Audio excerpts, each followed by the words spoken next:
Elena sostuvo la vieja palanca de metal con manos temblorosas. El sudor frío le bajaba por la espalda mientras miraba la pared de madera que no coincidía con el resto de la cabaña. El aire en la habitación parecía haberse detenido, cargado de una electricidad estática que hacía que el vello de sus brazos se erizara. Algo le decía que no debía tocarla, que algunas cosas se dejan mejor en la oscuridad, enterradas bajo capas de tiempo y olvido. Pero la desesperación la había llevado hasta este lugar olvidado por Dios y la curiosidad era lo único que le quedaba. Cuando la madera cedió con un crujido ensordecedor que resonó como un disparo en el silencio del bosque, no cayó una rata ni escombros, sino que reveló un vacío oscuro, un espacio que el mundo había olvidado durante décadas. Elena encendió su linterna y el haz de luz iluminó una pequeña caja cubierta de polvo, una caja que contenía secretos tan dolorosos que harían que su propia tragedia pareciera pequeña en comparación. Lo que encontró allí adentro no solo cambiaría su vida y la de su hijo Mateo para siempre, sino que reescribiría la historia de todo el pueblo, demostrando que a veces, los lugares más rotos son los que guardan los tesoros más grandes. Antes de continuar, por favor presiona el botón de suscripción para alegrarme el día y déjame saber desde dónde estás mirando en los comentarios. La lluvia golpeaba implacablemente contra el parabrisas del viejo sedán de Elena. Un sonido rítmico y violento que solía arrullarla en su vida anterior pero que ahora solo servía para recordarle lo precaria, frágil y desesperada que era su situación actual. El limpiaparabrisas chirriaba en protesta, una queja mecánica constante, luchando contra el aguacero torrencial mientras ella conducía por una carretera serpenteante que parecía no llevar a ninguna parte, sino al fin del mundo. Cada curva de la carretera la alejaba más de la civilización, de las luces de seguridad de la ciudad, y la adentraba en un bosque denso y antiguo, donde los árboles se inclinaban sobre el asfalto como gigantes curiosos y amenazantes observando su huida. A su lado, en el asiento del pasajero, dormía Mateo, su hijo de 6 años. Su pequeña boca estaba ligeramente abierta y su pecho subía y bajaba con una calma que Elena envidiaba profundamente. Él no sabía que esa noche no tenían a dónde regresar. No sabía que el apartamento donde había dado sus primeros pasos, donde había aprendido a decir mamá y papá, ya no era su hogar, cerrado por un propietario que no entendía de prórrogas ni de tragedias personales. Un hombre que miraba números en lugar de personas. La vida de Elena se había desmoronado hacía 2 años. En un martes cualquiera que comenzó con un beso de despedida apresurado y el olor reconfortante a café quemado. Y terminó con una llamada de la policía a las 3 de la tarde que partió su mundo en 2 mitades irreconciliables. Carlos, su esposo, su roca. El hombre que hacía que las facturas y las preocupaciones parecieran manejables con solo una sonrisa, se había ido en un instante, víctima de un conductor distraído en la autopista interestatal que enviaba un mensaje de texto. Con él se fue el segundo ingreso, la seguridad emocional, y durante mucho tiempo, la capacidad de Elena para ver los colores del mundo, todo se había vuelto gris. El duelo fue una niebla espesa y sofocante que la consumió. Una manta pesada que le impedía levantarse por las mañanas. Y cuando finalmente esa niebla comenzó a disiparse, la realidad financiera la golpeó con la fuerza de un tsunami devastador. Las deudas médicas se apilaron en la mesa de la cocina como torres de papel amenazantes.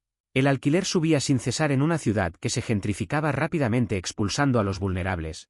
Y la pérdida de su propio empleo en la biblioteca local, debido a recortes presupuestarios municipales, la había dejado acorralada contra una pared de hormigón. Fue entonces cuando vio el anuncio en un periódico local arrugado que alguien había dejado olvidado en un banco del parque mientras ella contaba las monedas para comprar un cartón de leche. Era tan absurdo que tuvo que leerlo 3 veces, limpiándose las gafas empañadas con el borde de su camisa, para asegurarse de que sus ojos cansados y rojos de llorar no le jugaban una mala pasada. Una cabaña. $5. No 5.000, ni 500. $5. La descripción era brutalmente honesta, carente de cualquier adorno de marketing inmobiliario. Estructura comprometida, sin servicios conectados, acceso difícil, se vende tal como está. Terreno propenso a inundaciones estacionales, ideal para demolición. Cualquier persona sensata habría pasado la página. Habría buscado un refugio temporal del Estado o habría pedido ayuda a parientes lejanos. Aunque eso significara tragar su orgullo y admitir la derrota. Pero Elena no se sentía sensata. Se sentía desesperada y extrañamente atraída por la idea de algo que valía tan poco como ella sentía que valía su propia vida en ese momento. Era un espejo de su alma, rota, barata, olvidada, esperando que alguien viera valor en los escombros. El agente inmobiliario, un hombre llamado señor Gómez, con manchas de café en la camisa y una actitud de querer estar en cualquier otro lugar menos allí lidiando con una viuda joven, se había reído con una risa seca y rasposa cuando ella le entregó el billete de $5 que había guardado en su bolsillo como un amuleto. Le dijo, mientras contaba el dinero como si fuera una broma, que era una propiedad heredada que nadie quería, un lastre burocrático para la firma, que los impuestos atrasados eran mínimos porque el valor del terreno era prácticamente nulo debido a su ubicación en una zona remota y difícil de acceder. Era, en sus palabras crueles pero ciertas, un montón de leña podrida esperando colapsar sobre el primer incauto que entrara. Pero para Elena, era una oportunidad. Era algo que podía poseer, algo que nadie le podía quitar porque nadie más lo quería. Firmó los papeles con una mano firme que contradecía el temblor violento de sus rodillas, y tomó las llaves. 2 piezas de metal frío y oxidado que pesaban en su mano más de lo que deberían, como si llevaran el peso del destino. Cuando finalmente llegaron al final del camino de tierra, después de casi una hora de conducir por baches profundos que amenazaban con destrozar la suspensión de su viejo coche y dejarles varados en la nada, la realidad superó a la descripción pesimista. La cabaña parecía un esqueleto grisáceo entre los árboles oscuros, una ruina que la naturaleza estaba reclamando lentamente. El techo estaba hundido peligrosamente en una esquina, cubierto de musgo verde y hojas muertas de varios inviernos. Las ventanas eran ojos vacíos cubiertos de tablas mal clavadas que colgaban de un solo clavo oxidado, golpeando suavemente contra el marco con el viento, y el porche delantero parecía suspirar bajo el peso de los años de abandono, con los escalones podridos y torcidos como dientes viejos. No había grandeza allí, solo decadencia absoluta. El jardín era una selva de zarzas espinosas y hierbas malas que llegaban hasta la cintura, ocultando cualquier rastro de lo que alguna vez pudo haber sido un sendero de entrada. Sin embargo, cuando Elena apagó el motor y el silencio del bosque los envolvió, profundo, absoluto y casi sagrado, sintió algo que no había sentido en mucho tiempo, una extraña sensación de paz. No había bocinas de coches impacientes, no había sirenas de policía, no había gritos de vecinos a través de paredes delgadas de apartamentos baratos. Solo el sonido del viento moviendo las ramas de los pinos y el lejano canto de un búho. Mateo se despertó frotándose los ojos, desorientado por la oscuridad del bosque que los rodeaba como un muro negro. Miró por la ventana, sus ojos grandes reflejando la luz tenue de la luna que se filtraba entre las nubes de tormenta. En lugar de miedo, sus ojos mostraron una curiosidad infantil, esa capacidad maravillosa de los niños para ver aventuras donde los adultos ven problemas. «Mamá, ¿es aquí donde viven los osos?», preguntó con esa inocencia que a Elena le rompía y le curaba el corazón al mismo tiempo. «No, mi amor», respondió ella, forzando una sonrisa mientras se desabrochaba el cinturón de seguridad y respiraba hondo para calmar sus nervios, que vibraban como cuerdas de guitarra tensas. «Aquí es donde viviremos nosotros. Vamos a convertirlo en un castillo. Un castillo secreto solo para ti y para mí, donde nadie nos molestará». La primera noche fue una prueba de fuego, un bautismo de incomodidad. No tenían electricidad, así que trabajaron con la luz de un par de linternas baratas y la luz plateada de la luna que entraba por las grietas. El aire dentro de la cabaña estaba viciado, pesado, oliendo a humedad penetrante, madera podrida y abandono de décadas. Había excrementos de ratones en las esquinas y telarañas tan densas y complejas que parecían cortinas de encaje, gris tejidas por arañas gigantes. Elena barrió una esquina de la sala principal con una rama que encontró afuera, moviendo polvo que probablemente llevaba allí desde la década de los 80, y colocó los sacos de dormir sobre el suelo duro. Mateo se aferró a su peluche, un oso desgastado al que le faltaba un ojo que había sido un regalo de su padre en su 3er cumpleaños, y miraba las sombras que bailaban en las paredes con desconfianza. Cada crujido de la casa asentándose, cada sonido del bosque nocturno desconocido, los hacía saltar. Pero estaban juntos, abrazados bajo las mantas, y tenían un techo, por muy precario que fuera. Los primeros días se convirtieron en semanas de una resistencia física agotadora que Elena no sabía que podía soportar, descubriendo músculos que no sabía que tenía. No tenían agua corriente, así que Elena tenía que caminar casi 2 kilómetros por un sendero empinado hasta un arroyo cercano con 2 grandes garrafas de plástico, llenarlas de agua helada y cargarlas de vuelta, sintiendo como el plástico le cortaba la circulación de los dedos y le quemaba los hombros. Hervía el agua en una pequeña estufa de camping para poder beberla y lavarse por partes, sintiéndose como una pionera en una época equivocada. Cada músculo de su cuerpo dolía constantemente, un dolor sordo que se instaló en sus huesos. Sus manos, antes suaves por pasar páginas de libros y teclear en computadoras en la biblioteca, se llenaron de ampollas que reventaban y sangraban, callos duros y pequeños cortes que nunca terminaban de sanar por el polvo. Fregó suelos de madera que tenían capas de suciedad negra acumulada, usando cepillos de cerdas duras hasta que sus nudillos estaban blancos. Arrancó papel tapiz mohoso con un patrón de flores marchitas que se deshacía al tacto, revelando paredes de yeso que necesitaban lijado urgente y reparaciones profundas, respirando polvo de yeso que le hacía toser por las noches. Pero el trabajo físico tenía un beneficio inesperado, una bendición oculta. Silenciaba su mente atormentada. Cuando estaba raspando madera vieja con una espátula o clavando tablas sueltas en el porche bajo el sol abrasador del mediodía, no pensaba en la sonrisa de Carlos ni en la forma en que solía cantar desafinado en la ducha. No pensaba en la cuenta bancaria vacía que marcaba números rojos ni en las cartas de rechazo de los trabajos a los que aplicaba desde su teléfono con datos limitados.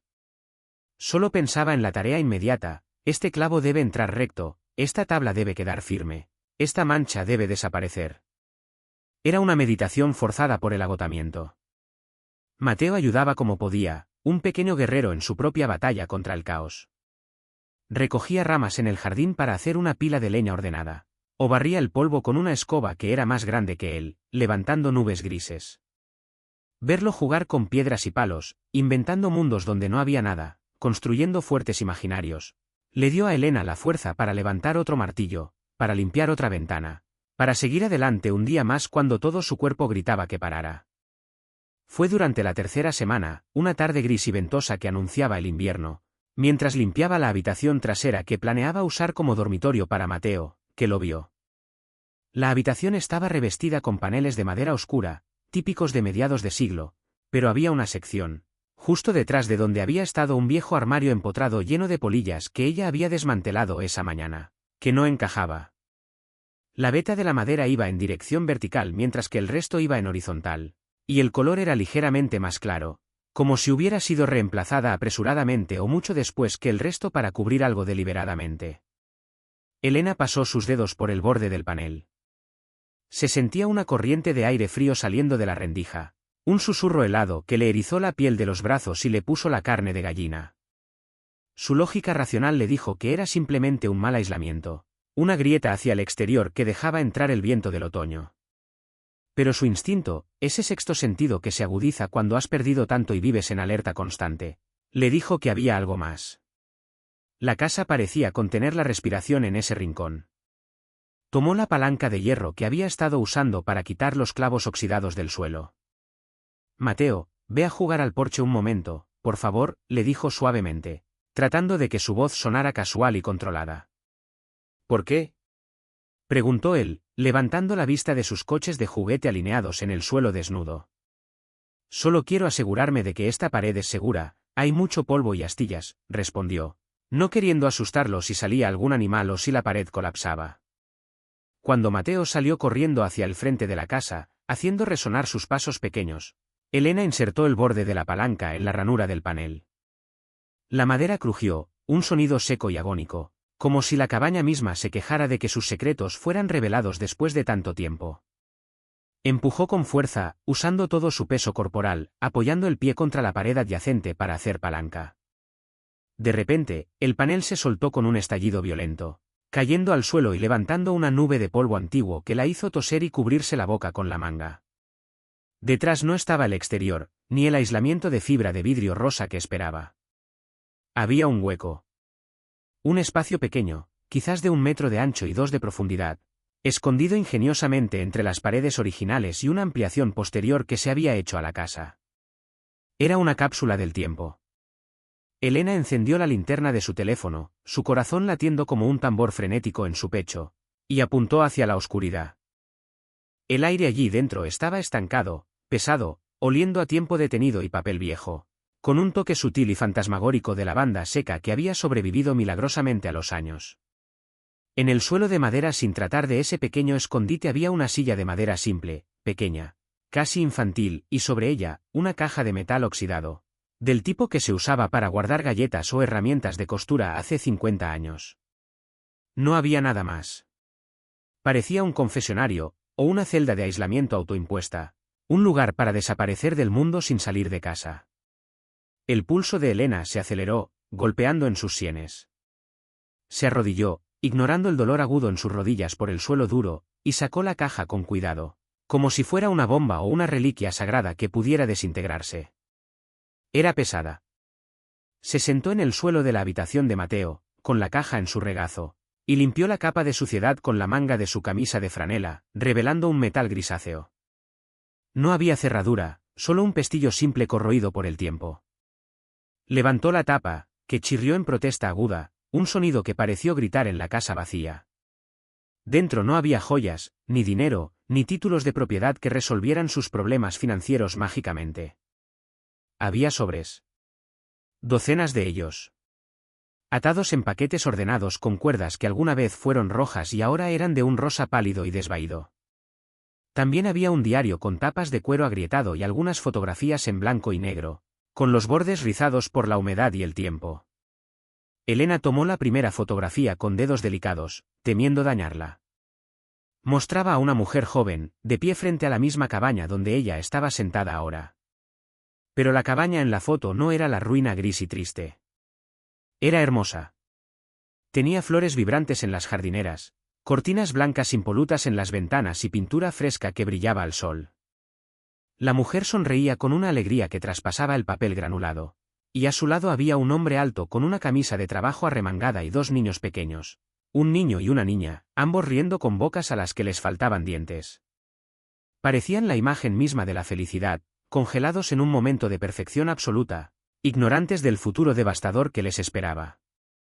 Dejó la foto con reverencia sobre el suelo y tomó el primer sobre. No tenía dirección ni sello postal. Solo un nombre escrito con una caligrafía elegante, cursiva y ligeramente temblorosa, para mis ángeles. Elena dudó por un momento, sintiendo un nudo en la garganta. Sentía que estaba invadiendo la privacidad más íntima de alguien, profanando un santuario de dolor ajeno. Pero la mujer de la foto, con su sonrisa radiante y sus ojos llenos de vida, parecía invitarla a conocer su historia, a no dejar que cayera en el olvido absoluto. Abrió la carta con cuidado para no rasgar el papel quebradizo y amarillento. La fecha en la esquina superior derecha leía, 14 de octubre de 1952. Queridos míos, comenzaba la carta, y la voz de la mujer resonó en la mente de Elena clara como el agua, cruzando las décadas. Hoy hace exactamente un mes que la casa se siente demasiado grande, demasiado vacía. El silencio es mi único compañero ahora, un huésped no deseado que se sienta a mi mesa y duerme en mi cama. He intentado hornear el pan de maíz que tanto les gustaba a los niños, pensando que el aroma traería algo de vida a esta cocina fría, pero el aroma solo me trajo lágrimas en lugar de consuelo. Terminé tirando la masa a las gallinas en el patio. Los vecinos, la señora Baquer y el pastor del pueblo, dicen que debo vender, que no es bueno que una mujer se quede sola aquí en el bosque con sus recuerdos, que debo irme a la ciudad donde mi hermana Clara puede cuidarme. ¿No entienden? Si me voy, ¿quién cuidará de nuestro jardín? ¿Quién alimentará a los pájaros azules en invierno? ¿Quién esperará en la puerta si por un milagro deciden volver? Sé que es una locura pensar que volverán, el doctor fue muy claro, el sheriff con su cara larga fue muy claro. El accidente en el puente fue definitivo. Pero mi corazón se niega a aceptar lo que mi mente sabe. Me quedaré aquí. Escribiré cada día para contarles lo que sucede, para mantenerlos vivos en estas paredes, para no volverme loca con este silencio que me grita. Elena sintió una lágrima caliente y solitaria caer sobre su propia mano. La mujer, cuyo nombre descubrió más tarde en la primera página del diario era Isabella, había perdido a toda su familia en un solo día. Un accidente en el puente del río cercano durante una tormenta, cuando el coche resbaló. Se había quedado sola en esta cabaña, rodeada de recuerdos físicos de un amor que ya no existía, convirtiendo su hogar en un mausoleo. Elena pasó las siguientes horas, y luego los siguientes días, leyendo obsesivamente. Por el día trabajaba en la casa hasta el agotamiento, y por la noche, bajo la luz de una lámpara de aceite que había encontrado en el desván para ahorrar baterías, leía a Isabella. Isabella no solo escribía sobre su dolor desgarrador. Escribía sobre la supervivencia pura y dura, sobre la logística de vivir sola. Describía cómo reparó el techo ella misma cuando una tormenta lo dañó en 1953, subiendo peligrosamente con las tejas mientras el viento aullaba, con instrucciones tan precisas y detalladas que Elena podía visualizar cada movimiento. Explicaba cómo había aprendido a cazar conejos con trampas simples hechas de alambre y madera cuando el dinero escaseaba en los inviernos duros, cómo conservaba vegetales en frascos de vidrio usando sal y vinagre que compraba a granel en el pueblo cada 6 meses, economizando cada centavo con una disciplina casi militar. Escribía sobre la soledad que la aplastaba como una piedra inmensa sobre su pecho en las noches largas de enero, cuando el viento golpeaba las ventanas y el frío penetraba hasta los huesos a través de las grietas, pero también sobre los pequeños momentos de belleza feroz que encontraba, un amanecer rosado sobre las montañas que pintaba el cielo con colores imposibles, el primer brote verde de primavera en el jardín que significaba que la vida continuaba a pesar de todo, el sonido de la lluvia en el techo de metal que se convertía en una canción de cuna melancólica. Lo que más impactó a Elena fue la transformación de Isabella a través de las páginas amarillentas del diario.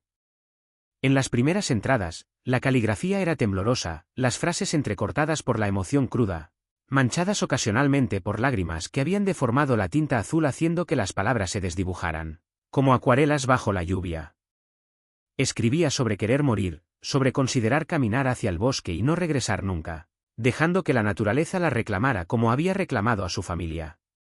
Pero a medida que los meses se convertían en años, Isabella encontró algo dentro de sí misma. Una fuerza primitiva que no sabía que poseía, un núcleo de acero forjado en el fuego del sufrimiento absoluto. Comenzó a escribir sobre proyectos, construir un gallinero más seguro contra los zorros que merodeaban por las noches, aprender carpintería básica con un manual viejo que encontró en el cobertizo, plantar un huerto más grande con semillas que intercambiaba con otros granjeros en el mercado del pueblo cada sábado. La cabaña dejó de ser un mausoleo y se convirtió en su fortaleza personal, un testimonio vivo de su negativa a rendirse ante el destino cruel que le había sido impuesto sin su consentimiento. Una entrada en particular, fechada en abril de 1957, casi 5 años después de la tragedia, resonó profundamente en el corazón magullado de Elena. Hoy planté rosas trepadoras a lo largo del porche frontal. Thomas siempre quiso rosas, decía que hacían que una casa pareciera un hogar de verdad, no solo un refugio. Me tomó la mañana entera cavar los hoyos en la tierra dura, mis manos están llenas de ampollas que sangran y me arden, pero cuando terminé y las regué con agua del arroyo, sentí algo extraño. No fue felicidad exactamente, esa emoción parece tan lejana como la luna, pero fue satisfacción. Orgullo quizás. El orgullo de crear algo nuevo en lugar de solo mantener viejos recuerdos con vida como si fueran reliquias en un altar. Las rosas crecerán.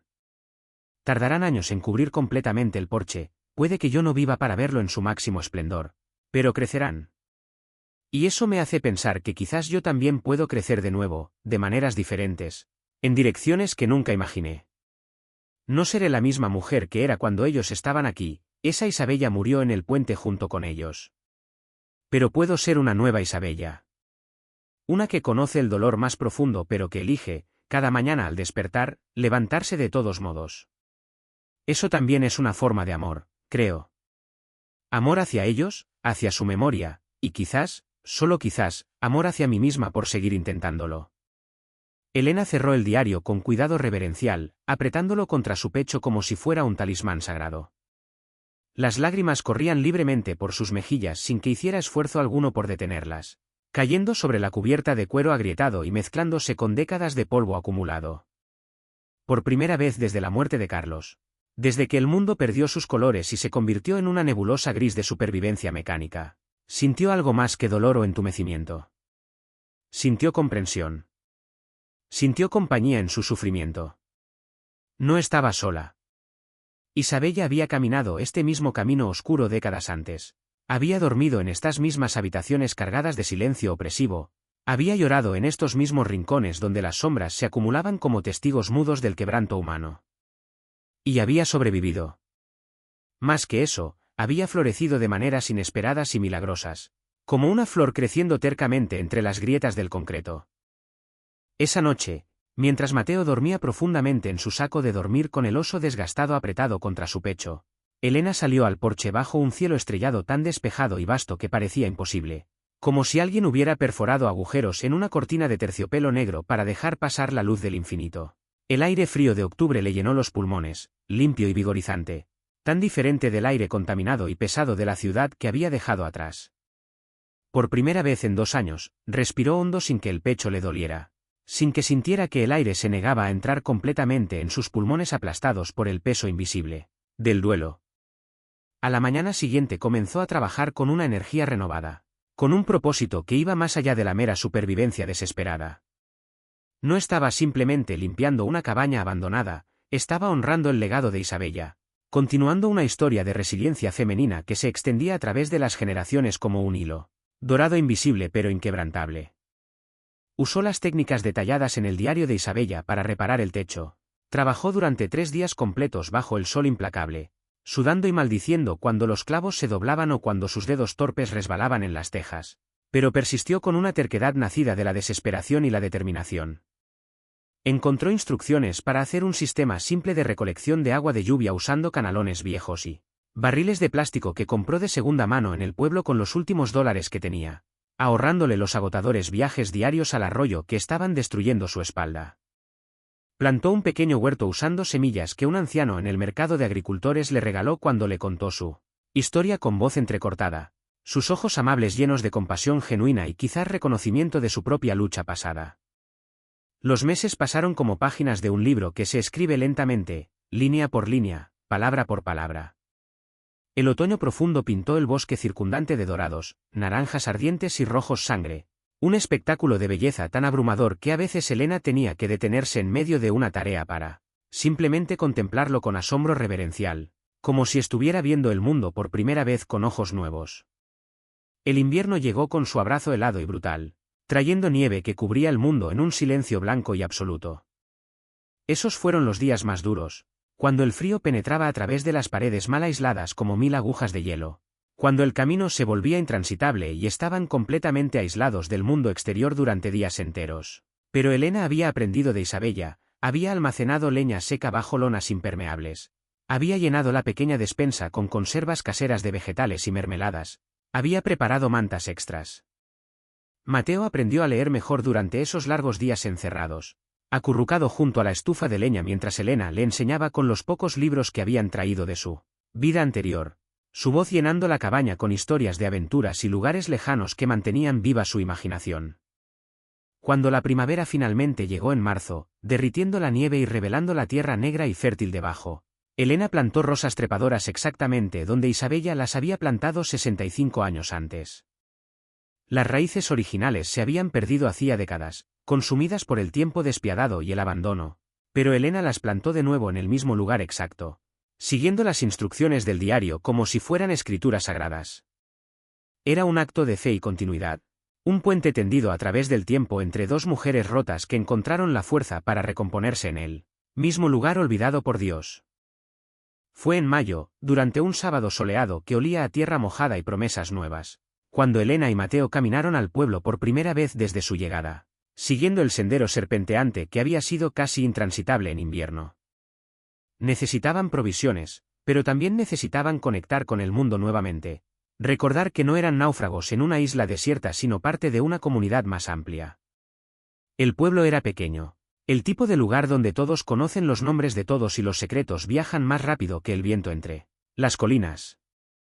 En la tienda general, una mujer mayor detrás del mostrador, con cabello blanco como la nieve y ojos azules penetrantes que parecían ver más allá de las máscaras sociales, se detuvo a mitad de embolsar sus compras cuando Elena mencionó dónde vivían.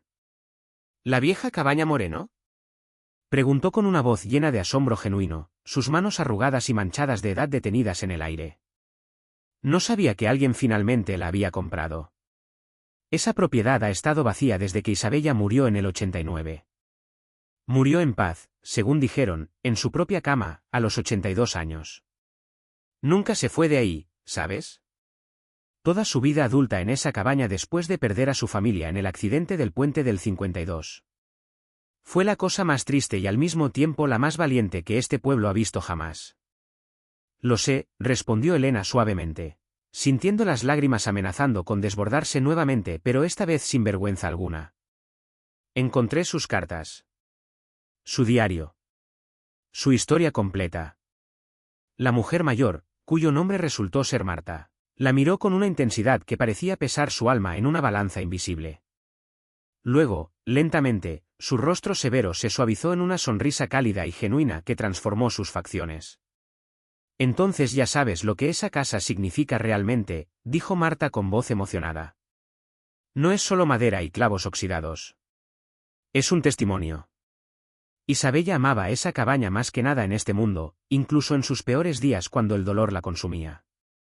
Decía que la casa guardaba todos sus recuerdos buenos, y que mientras la casa estuviera en pie, ellos seguían vivos de alguna manera.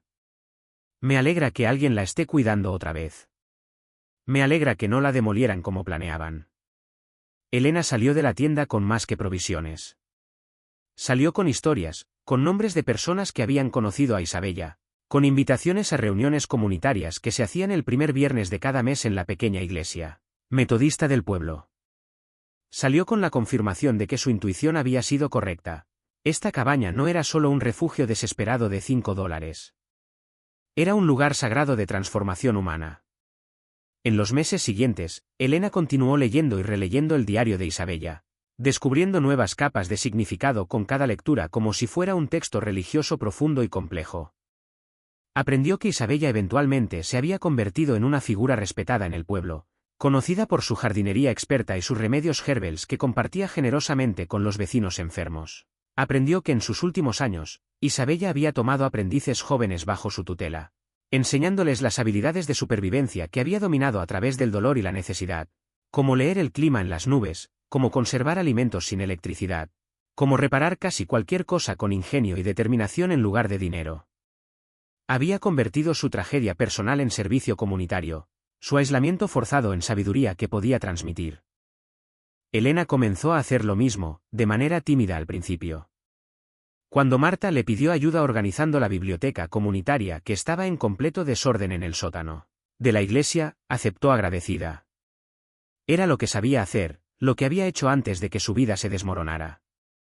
Pronto estaba pasando 2 días a la semana en el pueblo, catalogando libros donados, creando un sistema de préstamos simple pero efectivo, leyendo historias a los niños del pueblo cada miércoles por la tarde en un círculo de cojines coloridos en el suelo de madera crujiente. Mateo florecía en este nuevo ambiente, haciendo amigos con otros niños que lo invitaban a jugar al béisbol en el campo detrás de la escuela primaria o a buscar renacuajos en el estanque durante los atardeceres largos del verano. Su risa, que Elena había temido nunca volver a escuchar después de perder a su padre, llenaba la cabaña nuevamente con frecuencia creciente, como música después de un largo silencio. Para el primer aniversario de su llegada a la cabaña, en octubre, Elena organizó una pequeña ceremonia privada. Con Mateo a su lado sosteniendo una linterna aunque era pleno día, Elena leyó en voz alta la última entrada del diario de Isabella, escrita apenas 2 semanas antes de su muerte tranquila en la cama. He vivido una buena vida, a pesar de todo. O quizás gracias a todo. El dolor me enseñó quién era realmente bajo las capas de comodidad y expectativas sociales. Me enseñó que soy más fuerte de lo que jamás imaginé posible. Esta cabaña, que algunos llamaron mi prisión autoimpuesta, fue en realidad mi salvación. Entre estas paredes encontré a mi verdadero yo, la mujer que pude ser una vez que perdí todo lo demás. Si alguien encuentra estas palabras algún día, quiero que sepan esto: el dolor no tiene que destruirte. Puede, si lo permites con suficiente coraje y terquedad, transformarte en algo completamente nuevo. Algo quizás más pequeño, más callado, pero infinitamente más fuerte. No cambiaría nada de mi vida, ni siquiera el peor día, porque todo me trajo aquí, a esta paz final, a este entendimiento profundo. Fui amada completamente. Amé completamente. Y cuando ellos se fueron, aprendí a amarme a mí misma, a amar esta tierra, a amar la simple persistencia de seguir existiendo. Eso también cuenta. Eso también es suficiente. Elena cerró el diario con lágrimas corriendo silenciosamente por sus mejillas, pero eran lágrimas diferentes ahora. No eran solo de tristeza por Carlos o por la vida que perdió, aunque ese dolor nunca desaparecería completamente, sino también de gratitud profunda. Gratitud hacia Isabella por dejar su historia como un mapa para otros viajeros perdidos en la oscuridad. Gratitud hacia esta cabaña por ofrecerles refugio cuando el mundo los había rechazado. Gratitud hacia sí misma por tener el coraje desesperado de aceptar la oferta absurda de $5 que la había llevado hasta aquí. «Mamá, ¿por qué lloras?», preguntó Mateo con preocupación genuina en sus ojos grandes que cada día se parecían más a los de su padre. «No son lágrimas tristes, mi amor», respondió Elena, abrazándolo fuerte contra su pecho. «Son lágrimas de gratitud. Estoy agradecida porque encontramos este lugar. Estoy agradecida por Isabella, que nos enseñó cómo sobrevivir aquí. Y estoy agradecida por ti, por ser tan valiente y fuerte durante todo esto». «¿Estamos bien ahora?», preguntó Mateo simplemente, con esa franqueza directa de los niños que va directo al corazón de las cosas sin rodeos adultos. Elena miró alrededor de la cabaña, transformada por meses de trabajo agotador pero satisfactorio. El techo ya no goteaba cuando llovía. Las ventanas tenían vidrios nuevos que dejaban entrar la luz dorada del sol otoñal. El suelo estaba limpio y barnizado, brillando con un lustre humilde pero honesto. Las paredes tenían pintura fresca, un color crema cálido que hacía que los espacios parecieran más grandes y acogedores. En la mesa de madera simple que había reparado, había un florero con flores silvestres que Mateo había recogido esa mañana. En el porche, las rosas trepadoras jóvenes comenzaban a trepar por las columnas, sus brotes verdes prometiendo futura belleza. No era perfecta. Todavía había grietas que reparar, proyectos pendientes, desafíos por enfrentar. Pero era suya. Era su hogar. Un hogar construido no sobre lo que habían perdido, sino sobre lo que habían encontrado en las ruinas: fuerza, propósito, comunidad, esperanza. «Sí, mi amor», respondió finalmente Elena, su voz firme y llena de certeza. «Estamos bien. Más que bien. Estamos donde se supone que debemos estar». Esa noche, después de que Mateo se durmió en su pequeña habitación ahora acogedora con cortinas que Elena había cosido a mano y dibujos que él había pegado en las paredes, Elena volvió al escondite detrás del panel de madera. Con manos cuidadosas, colocó el diario y las cartas de Isabella de vuelta en la caja de metal, pero antes de cerrarla, añadió algo nuevo: su propia carta, escrita en papel fresco con una pluma que había comprado especialmente para la ocasión. «Querida Isabella», escribió con caligrafía temblorosa por la emoción. «Nunca nos conocimos en vida, pero me siento más cerca de ti que de muchas personas que he conocido. Encontré tu historia en el momento exacto en que más la necesitaba, como si el universo conspirara para asegurarse de que no estuviera sola en mi dolor. Gracias por dejar estas palabras. Gracias por quedarte en esta cabaña y convertirla en un santuario de resiliencia.